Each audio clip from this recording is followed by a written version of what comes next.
It is common knowledge that those Mount Kenya MPs cannot overrule the president. They do whatever he wants. Former Deputy President Rigathi Gachagua has come out swinging against President William Ruto. Gachagua, in a candid expose, has shed light on what he describes as a festering rift within the government, fueled by shady state appointments and ramped corruption. According to Gachagua, the presidency has been turned into a personal ATM for the benefit of a few elite figures, with President Ruto allegedly at the center of dubious financial dealings.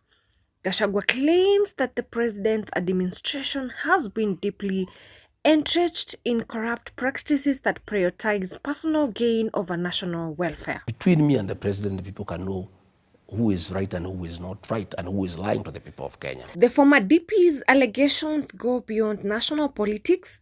He asserts that President Ruto has developed troubling ties with shadowy global players, including the notorious Sudanese Rapid Support Force, the M23 label group in the Democratic Republic of Congo.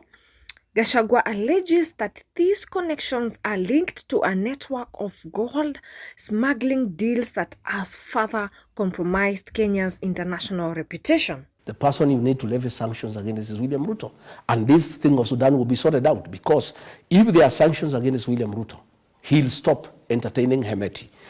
Gold will stop being processed in Nairobi. There will be no money to buy arms to go and kill children and women.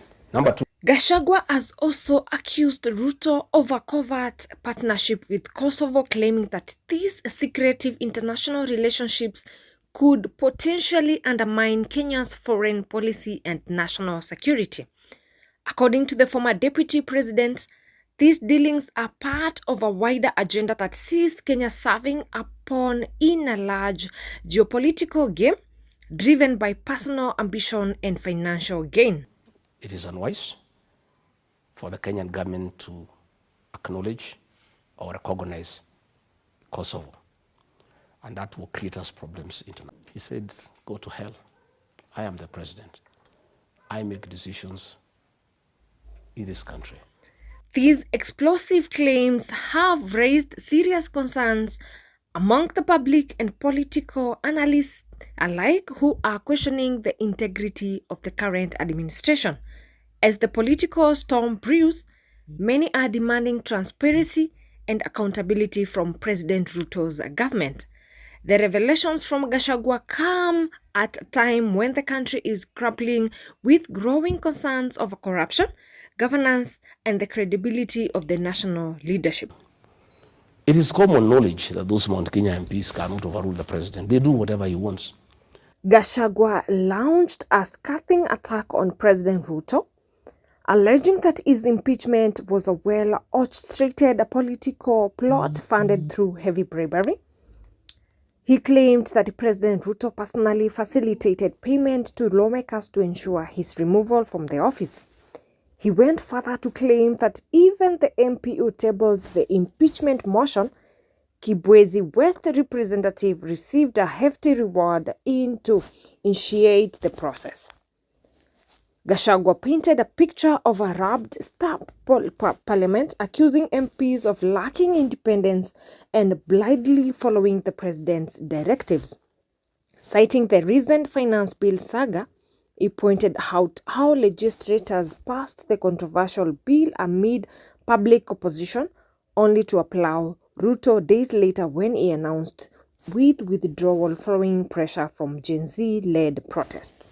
You remember when he told them to pass the finance bill. They went and passed the finance bill despite the fact that there was public outcry, and the members of public had serious problems with them. The day he changed his mind because of the Gen Z protests and said, we are doing away with the finance bill, they were clapping for him. They never argue with him. You remember again the Adani saga. They were defending the Adani saga, and the MPs were supporting him that Adani is a good thing. Okay.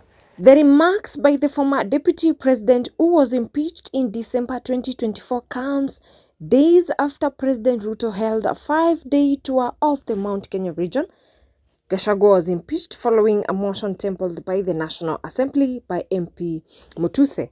The motion accused GACHAGUA of corruption, blackmail, and intimidation, among other mistakes.